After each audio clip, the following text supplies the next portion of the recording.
Her text came at 2:30 a.m. "I'm at John's house. Come pick me up or we're done." I stared at the glowing screen, the words cutting cleaner than a knife.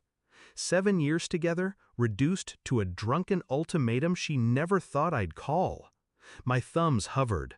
My chest didn't pound. My breathing didn't spike. No, something colder spread through me. I typed back, "We're done then," and I pressed send. I met her in college. She had fire in her eyes, laughter in her voice, and the kind of smile that made a broke man think he'd just won the lottery. She said I made her feel safe. I believed her when she swore loyalty meant everything. Back then, I would have bled for her. But people don't change overnight. They erode. Little cracks form. I noticed how her phone never left her hand, how John's name, her coworkers, slipped into conversations like a shadow, how her late nights became routine. I wasn't blind, I just wanted proof.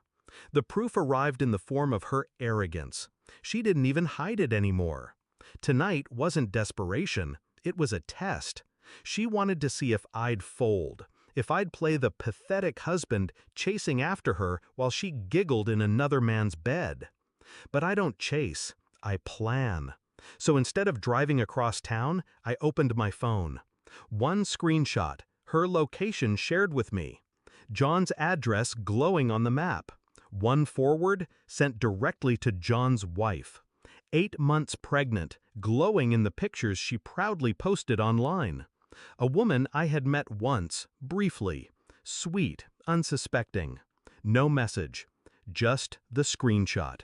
Let the evidence speak for itself. Minutes passed. Then the storm began. Her texts flooded in first. "Wait, what? Babe, you can't be serious." Then, "Answer me, please, I'm outside, I need you." Her calls went unanswered. At 3:15, John's wife responded. Not to me, no words, no thanks, just 3 dots, appearing, disappearing, then silence.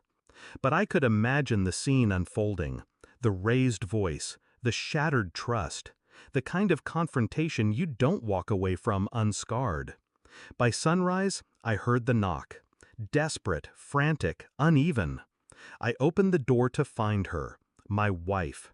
Makeup smeared, hair tangled, eyes wide with fear.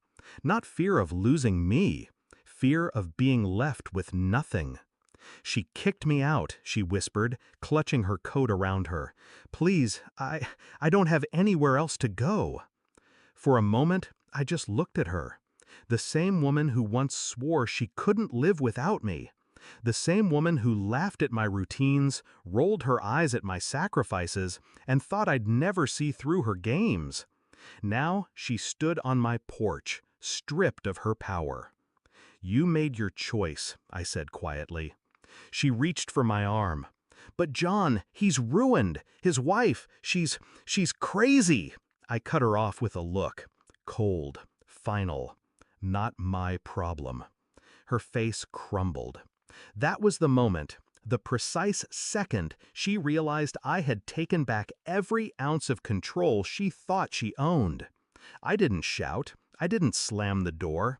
I simply stepped back inside, letting silence weigh heavier than any insult could. Her sobs followed me, muffled through the wood as she begged. But I felt no sympathy, no rage. Only release. Because betrayal isn't answered with chaos, it's answered with precision. By noon, papers were in motion. Lawyer contacted, account secured, locks changed.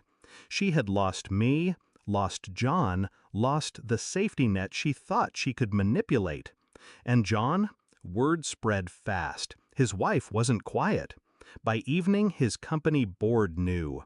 Pregnant wives don't keep secrets when humiliation is fresh. His polished reputation collapsed in hours, all from one screenshot. I think about that night sometimes, about how easily I could have taken the other road, stormed into his house, fought, screamed, begged, the path she expected me to take. But revenge isn't about noise, it's about silence.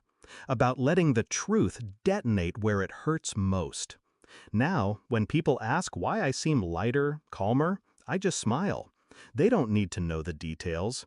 But I'll tell you this, at 2:30 a.m., I lost a wife. By sunrise, I gained my freedom. And that was the best trade I've ever made.